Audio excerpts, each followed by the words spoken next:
Hey guys, welcome back to Clownfish TV. This is Kneon. I am here with Geeky Sparkles. Hello.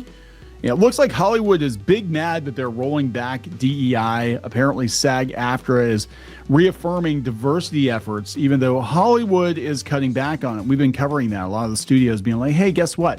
It's kind of anti-money. And, a lot of people don't like it. And why are we doing it? And we're not going to do it anymore because nobody seems to like it except the people that benefit from it. Right. Right. So we're gonna talk about that. It's kind of ironic. And look, this is dealing again with SAG-AFTRA. We did a video yesterday or the day before talking about how the video game actors are still on strike.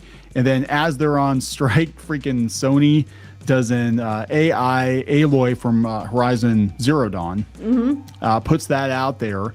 And then the voice actors had to kind of react to that. Like, oh my God. It's like, yeah, they're saying, hey, we're replacing you. And I think in this case, pushing for all the DEI and stuff, I think since the studios have already made that decision, if you push for it, it's not going to end well.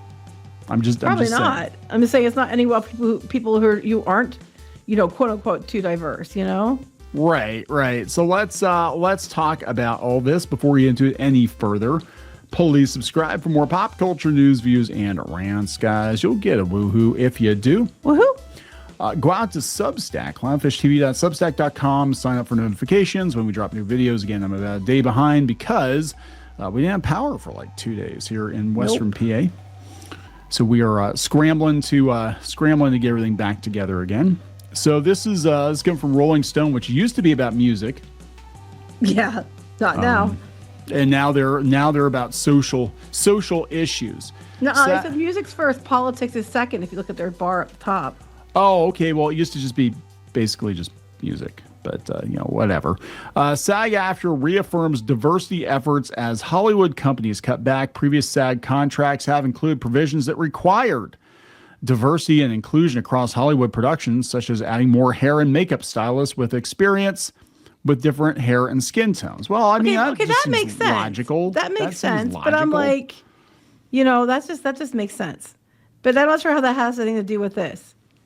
They're blaming Trump. In recent weeks, several Hollywood studios and entertainment companies pulled back their diversity, equity, and inclusion DEI initiatives following pressure from Donald Trump's administration.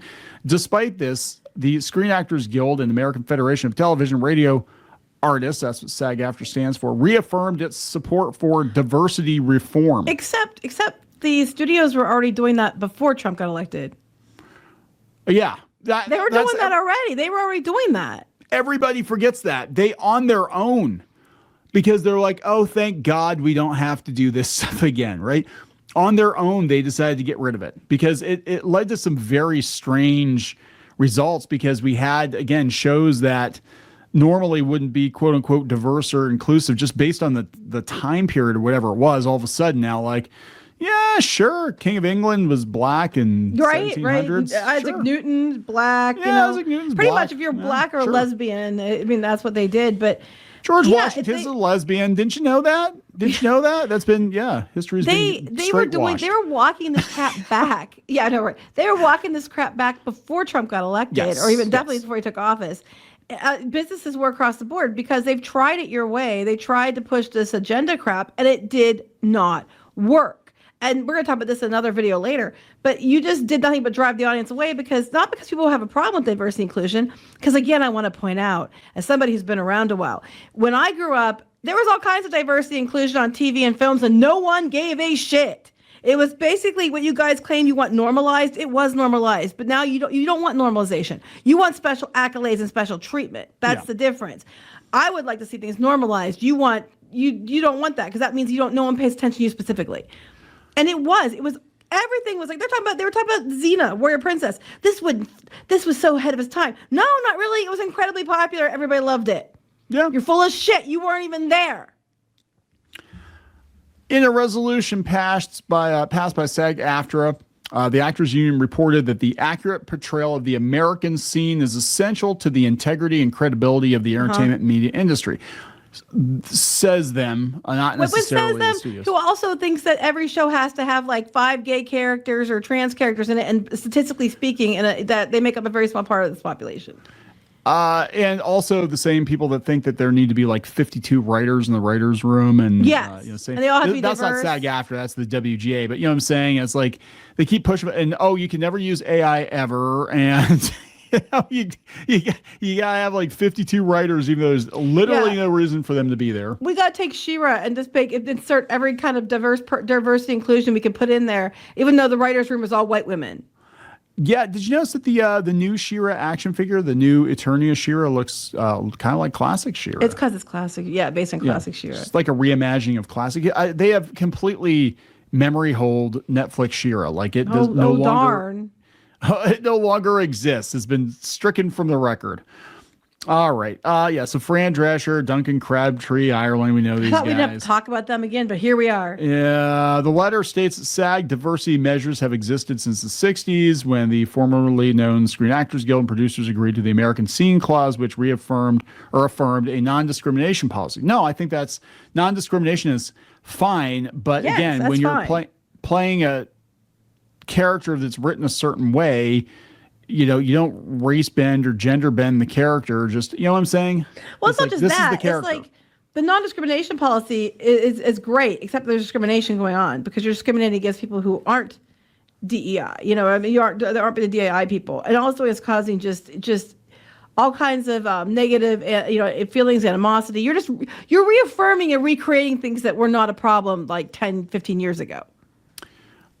Disney's Reimagine Tomorrow initiative, which magnified stories from marginalized groups, was pulled in recent weeks. Well, that was one of the big ones. That was the one that because it wasn't just about the DEI stuff, but it was like the Stories Matter group, and it led to a lot of really dumb decisions all over the theme parks. My favorite still is that we got to make sure the animatronic chimpanzees don't feel like we're laughing at them. And I wish I was kidding.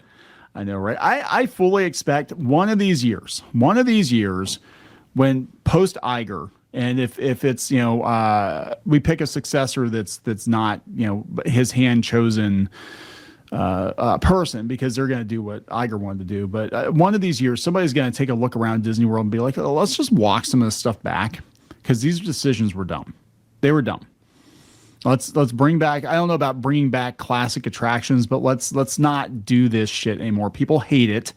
Made us a laughing stock, and that's exactly it. You can trace the decline in consumer confidence in the Disney brand back to their DEI programs.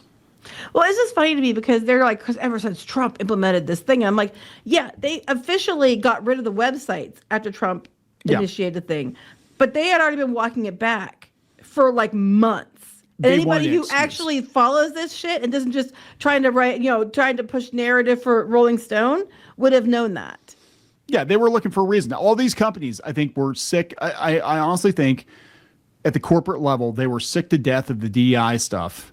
They desperately wanted out. They desperately wanted an excuse to get rid of these DEI officers that come in and tell them everything that the company is doing is racist or sexist or bigoted or homophobic or whatever, because they're a bunch of Karens.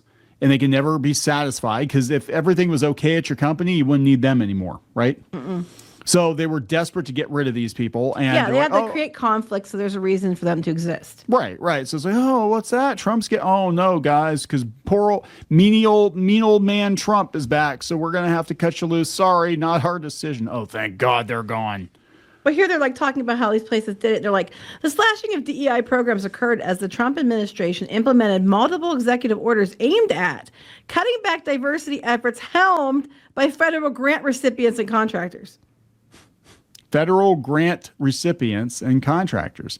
Federal grant recipients. Well, I wonder how those got paid for. Mm-hmm. I wonder who's paying for that stuff. Previous SAG contracts have included provisions that require diversity across Hollywood productions.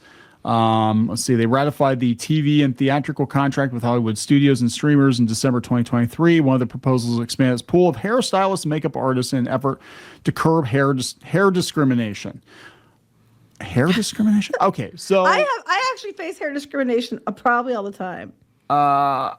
So here's the thing. I mean, look, I'll be real. If you've got a lot of black folks on your production and you don't have stylists that are used to working with, black hair, it probably would benefit you to have somebody that has that experience. Sense. I mean, let's be honest, right? If you have any actors on your show that have different types of like something that has to be addressed differently, you probably should have someone that's trained for that to come in and do it.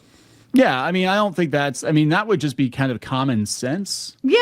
You're think, talking about Hollywood. Common sense isn't exactly, but I would look at your cast and I would look at like, okay, so, we might have to make a couple, these are the kinds of people, because you always want to pair up, with the stylist and I know a lot about that stuff, but you want somebody that's going to make your people look as good as possible, right? Mm-hmm. Not make them look like a bunch of clowns. So yeah, you want to get people that are skilled. I mean, that's kind of a dud. And that should be on that should be they keep going back to with this. It's not about they keep doubling down about the hairstylist and makeup. This whole article.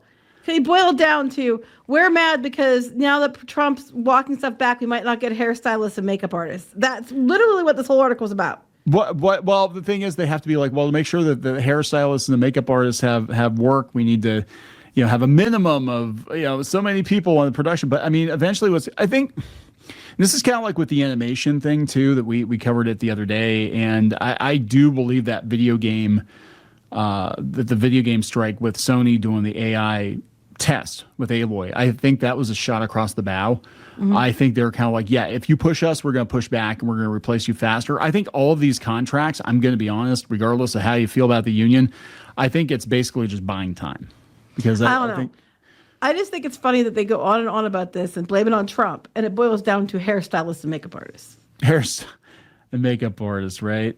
It's just like, yeah, I mean, they're gonna push for whatever. And again, I think it's just common sense, depending on your cast, that you want to make your cast look as good as possible. But that should be on a production level. It should be like mandated, like, yeah, okay, you're doing a show with a bunch of lily ass white kids. Make sure you have a couple hairstylists that are good with, you know what I'm saying? Like that doesn't make any sense either. So. But really, all this is about right now with SAG-AFTRA is they're scrambling to stay relevant because we're in unprecedented times, right? Because we're at the place right now where we really don't need actors even.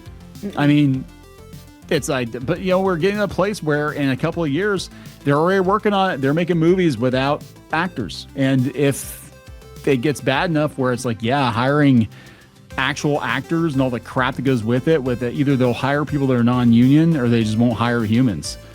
And that's where we're at. And I know it's a scary place, especially if you work in this industry, but it's just like, I mean, the more demands they make, I think the faster they're going to find themselves replaced. Probably. In my Hopefully. opinion. Anyway, we're going to wrap this up. Yep. Let's wrap it up. There we go. They're big mad about it, guys. Please subscribe for more pop culture news, views, and rants. We'll talk later. Bye.